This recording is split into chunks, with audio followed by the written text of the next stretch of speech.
Hello there everyone and welcome to the video from the Demon Overlord. This is a continuation on my terrain review guide to terrain for you wargamers and D&D players. Sorry, I just want to move my camera a little bit back. Like I said, before this is a multiple series. It will go as however long I feel it needs to go. So however much terrain I feel like reviewing. So today I'm going to go over Terrain Crate by Mantic Games. Now, these are all basically finished pieces. Let's start off with some of the pieces I like first.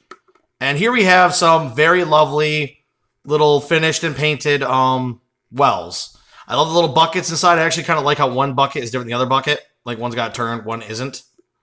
I don't know if that was, like, purposeful or if I bent them, but it looks nice. They are a little lopsided. You can see they're a little bit crooked, but you know what? They work fine because they're a little different that way. It's just probably literally just the plastic. I mean, the plastic on these things are pretty simple. Some are strong, some parts are cheap, like, you know, and I will get over that as I go on. So those are simple pieces, and let's throw a character in there for scale. Let's go with a simple cleric. A Pathfinder cleric, how's that? And as you can see, he looks nice next there. These things are going to look great with him for scale, and you're not going to have much issue. So let's take off one of those, and we'll throw on here, let's throw the Obelisk. Now here's the Obelisk I recently painted. One second. There we go. Now we have the Obelisk, and as you can see, it is quite a big, tall, impressive piece. Now, as you can see, there are little cracks and stuff in the plastic design itself, which if we bring it up here close. And took a lot of sheen to make sure it was nice and strong. This one doesn't seem to lose paint over beat up time. Like, these things hold paint pretty good. Though I will recommend some of the pieces should be remade and cast to be a little stronger. And we'll get to that a little later in the video. Okay. So here we have some more terrain crate pieces that I happen to have. These are basically the tables and stalls, and as you can see, they're kind of made to slope forward. And this is where the plastic kind of goes obvious. As you can see on some of these tables and the edges, over time, paint has gotten chipped off. So, unlike my Obelisk here, they don't seem to hold as well. They are thinner pieces, but if you need a nice table to have in a campaign, in a dungeon or something like that, the table, it's just there. This will work. I mean, for a town look situation, let's put these on here just for look.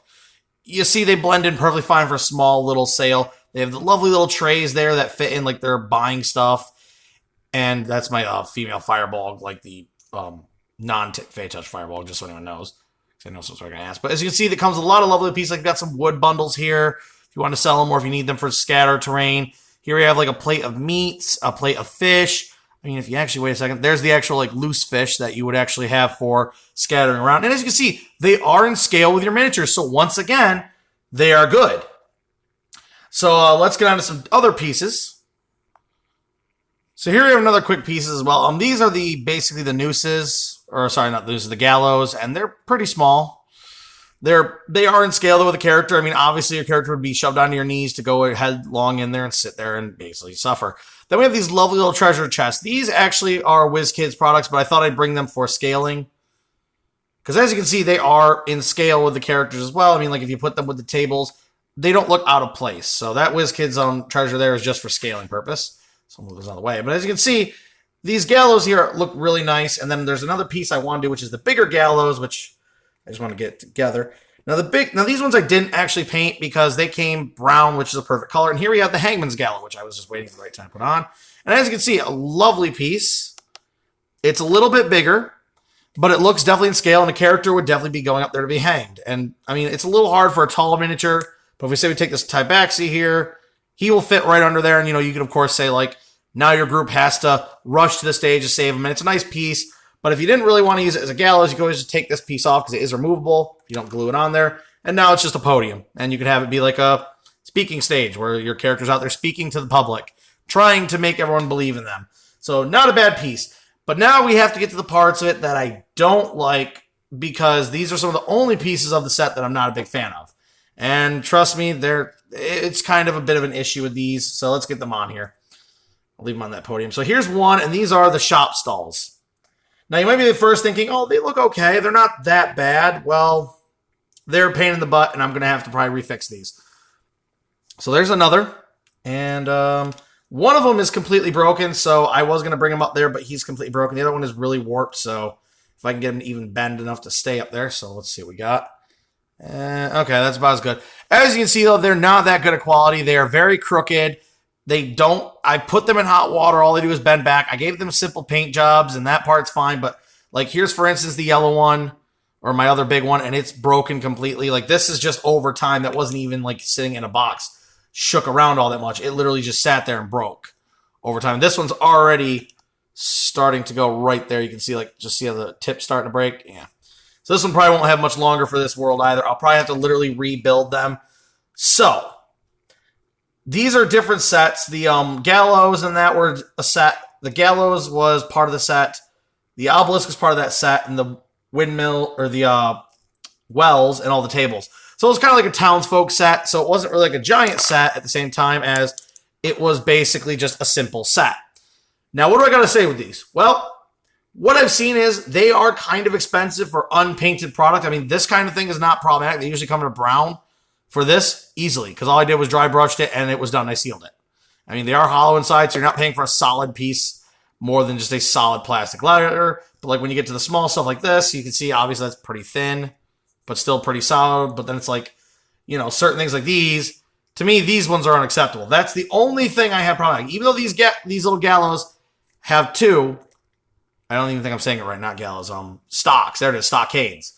These stockades have a really bent bottom. I didn't fix them because it seemed to mess with the integrity on this one. When I did, it was like kind of risking it. So I kind of left the other one alone just so I wouldn't ruin them.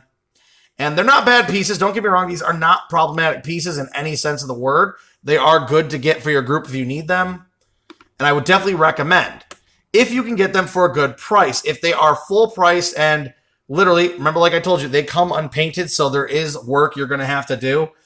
Definitely be careful because that work is going to be the point of whether you would want to use them the way they are or not. And so these are good. In the end, I would say price-wise for your DM, they can be a little bit irritating since you do have to do all the work of painting them, and there are going to be some that come with warps and stuff, and you're going to have to, of course, heat gun to water blast them.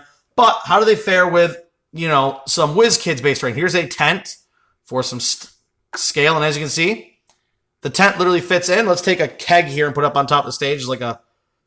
Fits fine. Here's a little washboard from the townsfolk. They all blend in good. Here's like another tray if you want to improve the bazaar. I mean, as you can see, they work great with the WizKids based,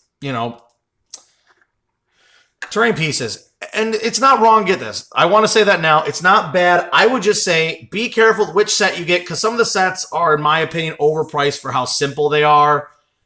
And, of course, with these little flaps here, since you're wanting these so you can make that nice cart, you want to make that nice village square with the little areas and all the little vendors and stuff so that way your group knows where they are. So you can say, well, you're not there. You're over at this vendor as it shows on the board, which is great for that. But, just be careful.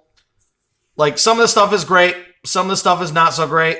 Oops, I was not part of that. I would literally say the only downside are these bad boys right here being the real issue that I had with it. Everything else was fine. Even these little tables slightly back forward, it made the stuff pop out so your characters can look at it. So in my opinion, not bad at all. Not bad at all. Price-wise is a little varying on of course, your vendor, where you buy them from can always be. I think I bought these, if I remember, from an actual game store. And I think they were actually, if I can remember back that far, hold on, before I paid them all. I at least paid I think $12, which I thought, what the heck, because of all the town stuff it came with. I figured it was worth the risk. And I mean, overall, I'm not disappointed. There's some good pieces here that are definitely usable. But there are some other options out there, guys. You could always go to Etsy, stuff like that. You can get these from Miniature Market, from game stores. You could probably even get them on eBay. Amazon probably even has loot crates. I've seen them, or the terrain crates. I've seen them all on there. They are made by the Mantic Games, so that's who makes these products. They're not bad. Some of the products I think just need to be remade or made better design. The design of these is just, it's too simple, flimsy, and abysmal as the big ones are broken. I'm going to have to literally take some dowels and make new pieces for them. So I would give these, and they are kind of a pain to paint too because you got to prime them and all that for all the spots you're going to paint, and then that. So definitely wash them good. They're not as bad as my last video on the tiny terrain. They don't need as much cleaning, but they will still need it. And so in the end, I would give these, scale-wise, they get a star for scale because that's in scale. Price-wise, they get half a star. Durability, I would say another half star because they don't really seem to get the whole, they seem to warp and stuff easily because it's a very simple, cheap plastic. So in the end, I'm going to say literally because of the quality, though, giving them another star, they are going to be a 3 out of 5 stars for my opinion. So that's Terrain Crate, guys. Any questions, throw them out in the comments down below. I'll try to answer you. If they're actual questions. Please do like and subscribe, guys. Keeps my channel going, and you'll be updated if you keep ringing the bell for any videos I do in the future on this series that will continue forever as long as I need to go. As usual, guys, have a great one. Stay safe, and please do check out our podcast for the Dice and Dummies. Bye-bye, everyone, and have a great one. See ya.